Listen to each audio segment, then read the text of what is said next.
criminals are absolutely incorrigible, means not to reform. So capital punishment should be given because fear is necessary in the minds of the criminals. If there is no fear, they do the mistakes again and again.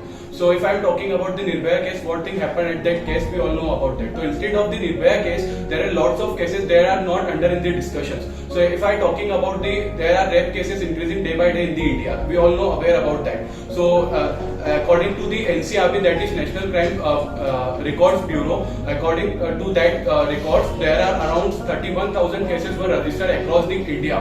So if I am talking about that, if habitual culprits is not put to that instead of giving life imprisonment, so there is necessary that in the criminal's mind they are doing the same mistakes again and again. If I am talking about there is some remedies, there is also some remedies. Only in the India, criminals are not directly put to death penalty. There are some 6 remedies. The first one is that the lower court, that case was given by the judge, and that second one is go with the high court. In the high court, there are some discussion about that case, this death penalty should be given or not.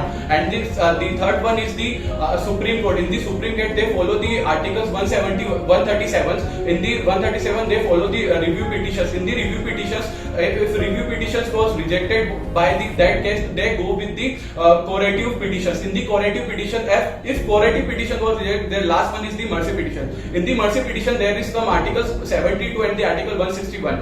In the article 72, they have the power of the president. The power of the president is that they have to pardon or they have to decrease the case. In the 161 articles, if I am talking about the 161 articles, in the 161 governor have the powers of to reduce the case or to increase or decrease the case of that case. So if I am talking about the example of that, the example is the Shabnam case. They are still running. In 9 years ago, the Shabnam case is there. In that Shabnam case, she killed 8 members in their own families, but that case is still running because of that remedies.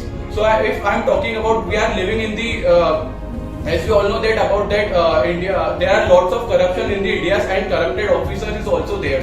So they pursue the criminals. So terrorists, criminals, habitual culprits give no mercy. They have no rights to live in their society. This much is from my side. Thank you.